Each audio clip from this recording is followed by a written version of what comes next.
Anyway, let's get more reaction now on today's pro-Palestine demonstrations. Joining us now is Executive Manager of Australia, Israel and Jewish Affairs Council, Joel Burney. Joel, thanks for coming on the program. There's a peace deal currently being implemented. So what do you make of pro-Palestinians continuing to rage against Israel in Australia?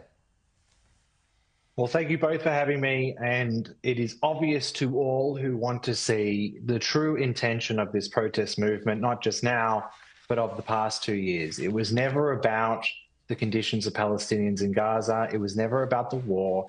It was never about the so-called famine or the false claims of genocide. It was entirely about the delegitimization and demonization of Israel.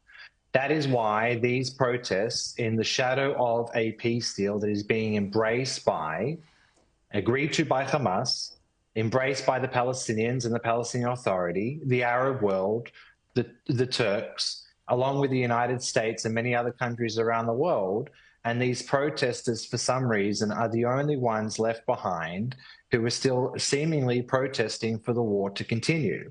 Now, this should be a clear sign to all of the Australian public that has had to witness these violent chants on the streets of our major cities for the past 2 years, that unfortunately these are going to become a fixture of the Australian public scene for, however long, many months or years go on, that these people want to keep coming out and demonizing and delegitimizing Israel. It was never, ever about the war. It was exclusively about the eradication of the only Jewish state. And that's very disappointing, but it's been something that the Jewish community has been warning about for the past 2 years and begging leaders, authority, political leaders, and the police to do something about it.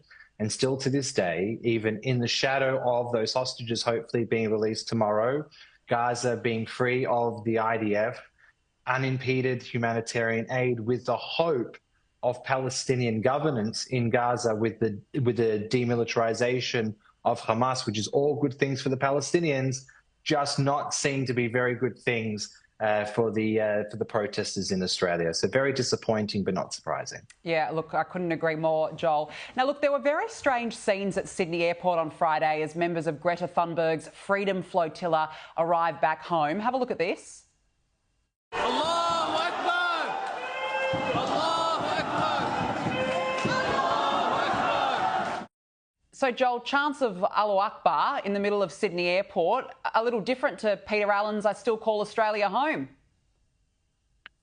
So again, look, these chants, God is great, Allahu Akbar, we hear it in a number of different settings, but I'll tell you what the upsetting thing is that it seems again that these protesters have been emboldened by the freedom of movement that they've had to say and scream and chant whatever they want, wherever they want, whenever they want, not just with the seemingly the approval of police, but ultimately with the protection of police.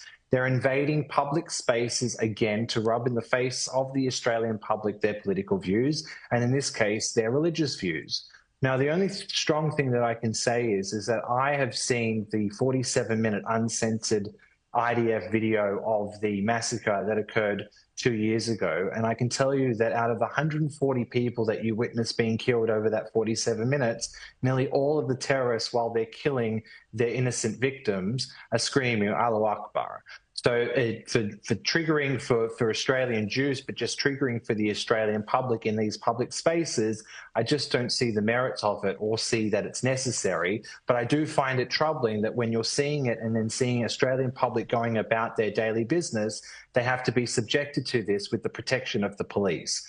This is only going to continue because, again, the streets have been vacated by a vacuum and lack of leadership, without the enforcement of police and their agencies to clean it up. You'll see in many cities in Europe now, there is a more heavy crackdown on the pro-Palestinian movement because of their imposition that they've had on the public. In Australia, that's just not happening. And these type of things that you see, the invasion of public spaces and the promotion of their own political behaviour and their own political ideology, will unfortunately continue in Australia until swift and strong leadership stops it from happening. Yeah, I think you're quite right on that one. The Gaza peace deal remains on track. A senior Hamas leader has confirmed plans to release Israeli hostages Monday morning Israel time, which would be late afternoon in Australia tomorrow. Donald Trump is preparing to fly to Egypt for the peace ceremony. But Joel, of course, this is phase one, very important, getting the hostages home. But it is only phase one. There's a long way to go on this peace deal, and there's a lot of potential for problems yet. Well, James, you know the most important critical part. So in the next 24 hours, we hope to see what we've all prayed for over the past 2 years, and that's the release of hostages. So we have 48 still left in Gaza with the hope that 20 or so are still alive, with 28 bodies to come out over a 72-hour period. So on the one hand, we will hopefully see those images coming out of Israel very shortly. But in terms of the critical elements, you're talking about phase two and phase three, which include the demilitarization of Hamas, i.e. Hamas handing over their weapons. And you'll see now, if you see any images on the streets of Hamas-controlled Gaza, you'll see Hamas operatives outside policing the streets with heavily armed AK-47s. The idea is that during the next phase is that they have to hand over those weapons. The second part that they have to do is the acceptance of a Palestinian technocratic government with an oversight committee, and the chairman of that oversight committee is President Trump.